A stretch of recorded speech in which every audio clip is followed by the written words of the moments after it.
Session number 37. We're looking at Malachi 1, verses 6 through 14, and we have entitled it Priestly Corruption. Now, this is the second courtroom-like scene. It's the longest of the 6 such scenes, and it's the most complex. So we're going to take 2 sessions to cover this particular courtroom scene. Remember what our scheme is for these things. First, God is the prosecutor and Israel is the defendant.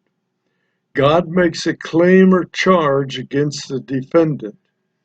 Israel, or the priests, challenge the claim by asking a question that requires proof. And God presents an argument that provides that proof, that requested proof. In this particular scene, the basic charge is, or the basic claim is, that Yahweh is not being honored or respected as he should be. The altar is being profaned in 3 ways. First, contempt for the sacrificial system, and that's the one we'll look at in this session. And then in the next session, we will look at contempt for Yahweh's glory and contempt for the law. So we're dealing with the contempt of 3 items: the sacrificial system, God's glory, and the covenantal law. The priests responsible for worship under the Mosaic law were in fact bad-mouthing God and the system of worship. That would be, of course, the Levites. So we're going to begin by examining the claims for the first show of contempt for the sacrificial system. Now, beginning in verse 6, it reads something like this: a son naturally honors his father, and a slave respects his master. If I am your father, where is my honor? If I am your master, where is my respect? So am I your father? Am I your master? Is fundamentally the question. The sovereign Lord asks you this, you priests who made light of my name. So there's a charge against the priests, and he's directing this charge against them. And then God goes on to say, but you reply, how have we made light of your name? And then we begin in verse 7. You are offering improper sacrifices on my altar, and yet you ask, how have we offended you? And the answer that God gives, by treating the table of the Lord as if it is of no importance. Now, the table of the Lord may be one of 2 different items. It may be the altar itself, and so he's saying you're treating the altar as if it's of no importance. Or it may, in fact, be the table at which the priest's portion of the sacrifice is laid and then eaten. So he might be saying this table of the Lord that we eat at, it's of no importance. So something's going on there that the priests are messing up with. Verse 8, for when you offer blind animals as a sacrifice, is that not wrong? And when you offer the lame and sick, is that not wrong as well? So he's laying out the idea of the charges, or the proof of the charges. Then he goes on, indeed, try offering them to your governor. Will he be pleased with you or show you favor? Asks the sovereign Lord. Of course, that's a rhetorical question. But now plead for God's favor, this is verse 9, But now plead for God's favor that he might be gracious to us. With this kind of thing in your hands, how can he be pleased with you? Asks the sovereign Lord. I wish that one of you, and here's God continuing, I wish that one of you would close the temple doors so that you no longer would light useless fires on my altar. I am not pleased with you, says the sovereign Lord, and I will no longer accept an offering from you. Verse 11, for from the east to the west my name will be great among the nations. Incense and pure offerings will be offered in my name everywhere. For my name will be great among the nations, says the sovereign Lord. Well, it's the people who are bringing the sacrifices that are unacceptable, of course, and they're offering them to the priest. Here's my sacrifice and offerings. Yeah, I know they're not quite up to snuff, but here they are. And God addresses the priest directly in verse 6. Do you remember? When he says, where's my honor? Where's my respect? He's really talking to the priest because the priests were supposed to make sure that these offerings were acceptable, but they did not. So Malachi then puts words in the mouth of the priest, who he said essentially, prove your claim, Lord. That's an oxymoron in itself. Prove the claim? Lord? Well, you don't challenge the Lord to prove the claim. The Lord will prove as he will prove. God responds with examples and theoretical questions in the verses that followed. The priest said, how have we offended God? And in verse 7, he answers by improper sacrifices. Again, same old thing. Improper worship commanded under the covenant. And there are at least 5 different ways that God gave in those verses. He first says, you priests treated my table as being of no importance. What is sacred, you make common and ordinary. We see that in verse 7. And in verse 8, we see that he's telling the priest, you allowed the offering of blind animals. In verse 8, he also said to the priest, you allowed the offering of sick animals. And then once again in verse 8, he said, you allowed the offering of lame animals. All 3 of those categories, blind, sick, and lame, were forbidden as offerings. The offering was to be a spotless, pure animal. The priests, therefore, performed sacrificial rituals using sacrifices that God himself rejects. They were taking them as legal, lawful sacrifices. Well, verse 9 told us that God wasn't and can't be pleased with substandard sacrifices. And he implies there that the people needed to pray for mercy and grace. They needed to show some repentance for what they were doing. And his attitude is made clear in verse 10. The situation was so bad that God expressed a desire for someone to close the temple down in order to put an end to all the substandard worship. Worship he refused to accept. That's how bad it was getting. Well, what were the consequences in Israel when no sacrifice or offering was accepted by God? I'll let you mull that one over a bit. And then I'll add to it this question. Does that threat exist in the church today? Well, in verse 11, Malachi restates the honor Yahweh is due, honor that extends beyond Israel to the entire world. Verse 11 essentially says that God is great and greatly to be praised. He's worthy of praise.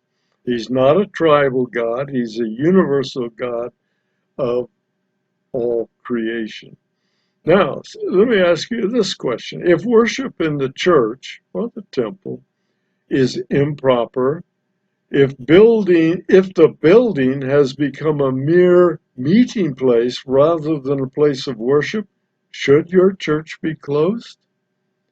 Wouldn't that be some form of judgment on your church? And didn't Jesus in Revelation 2 and 3 make that very threat in the messages to the seven churches in Revelation? Think about it. Why should your church continue to exist? On what basis can you justify its continuance? What does God want from or for your church? Well, I can tell you what I think. I think that generally God expects from the individual believer righteousness, worship, truth, integrity, honesty, fidelity, love, hope. But what about the corporate body? Does he expect the same things from the corporate body? Let me give you a good piece of advice. Never forget who our God is. Well, next in the verses 12 through 14, we're going to see that Yahweh gets even more pointed than he was in the first verses through 11. He's going to be speaking harshly and directly at the priests regarding their attitude. So let me give you that. Excuse me. But you are profaning it, the Lord's table, that is, by saying that the table of the Lord is common and its offerings despicable. You also say how tiresome it is. You turn up your nose at it, says the sovereign Lord, and instead bring what is stolen, lame, or sick. You bring these things for an offering. Then he asks a rhetorical question. Should I accept this from you? Asks the Lord. And verse 14, there will be harsh condemnation for the hypocrite who has a valuable male animal in his flock, but vows and sacrifices something inferior to the Lord. For I am a great king, says the sovereign Lord, and my name is awesome among the nations. So not only were blind, sick, and lame animals offered as sacrifices, they were also what the priests ate, remember, because the priests ate a portion of most of those sacrifices. That gives you a bit of irony if you think about it for a minute. The priests were responsible for ensuring that the sacrifices were acceptable. If they did, they would eat acceptable sacrificed meat. But they weren't meeting that responsibility. But they then had the temerity to complain that their portion of those substandard offerings were despicable.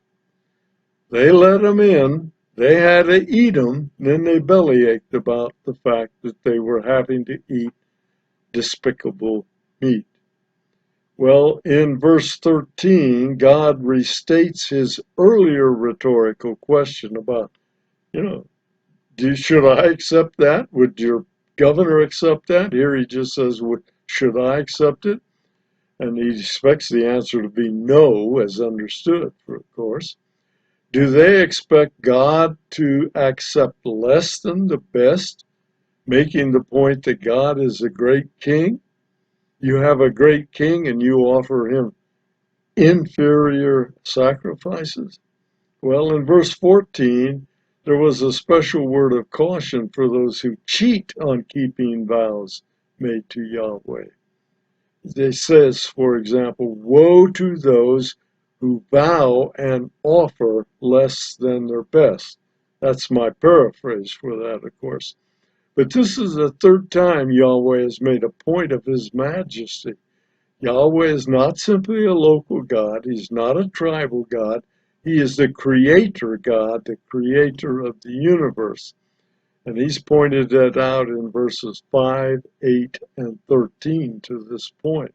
Seems to be an issue with God. You're not treating me with due respect. But let's move that forward. What does this principle that we're talking about require of a believer's use of time, talent, and possessions? Is mediocrity in use of his time acceptable? Is mediocrity in the use of his talent acceptable? Is mediocrity in his giving acceptable? Well, think about it. God did not accept it then, during Malachi's time. What do you think he'll do now? Do you think he'll accept it or not? Now, Romans 12:1 says something also about the sacrifice on the part of believers. Let's check that, but let's also look at Romans 6:13 and 19. So I'll read those three verses for you. Verse 13, do not present your members to sin as instruments to be used for unrighteousness, but present yourself to God as those who are alive from the dead, and present your members to God as instruments to be used for righteousness. And in verse 19, for just as you once presented your members as slaves to impurity and lawlessness, leading to more lawlessness, so now present your members as slaves to righteousness, leading to sanctification. Notice the continuing effect. If you give yourself to slaves to impurity and lawlessness, in other words, if you give yourself as a slave to sin, excuse me, and you keep on sinning, that's going to lead to more and more sinning. So he says, now present your members as slaves to righteousness, because that'll lead to sanctification, which is more and more righteousness.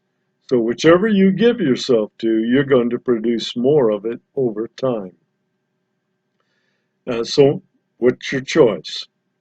Romans 12:1, therefore I exhort you, this is a well-known verse, brothers and sisters, by the mercies of God, to present your bodies as a sacrifice, alive, holy, and pleasing to God, which is your reasonable service, and that word is also translated worship. So that offering yourself as a sacrifice, alive, holy, and pleasing to God, is your reasonable worship. You go back to verse 19 again, what we would derive from that is that sin is never at a static level. If practice, it increases continually. If not practice, of course, it decreases. In the Old Testament, what usually happened to anything that was offered or dedicated to God? And what was the purpose? What does that add to Romans 12:1 and 2? Well, let me just mention briefly, of course, that in the Old Testament, when something was dedicated to God, that meant it was destroyed. By destroying it, the user could not change his mind and take back that offering. He had dedicated it to God, that meant it was to be totally destroyed, generally by fire, it would seem. So think what that means with respect to Romans 12:1 and 2. A small giveaway here, a takeaway here, not a giveaway, but a takeaway. And it might look something like this, at least this is what I see it saying. Any religious system or organization which fails to respect and honor God will expect judgment and will get judgment. So far, we've dealt with God's challenge of Israel on two different levels. First was Israel's unsatisfactory response to God's love and his election of them as his chosen people. Secondly, Israel's contempt for the sacrificial system and the priest's part in that, the priest's corruption. So this scene closes with more harsh criticism of the priest. Remember, we've still got two more rounds to look at in this single courtroom setting. We've looked at the sacrificial system. Next time we'll look at God's glory. And the final one, which is, try and remember, Israel's contempt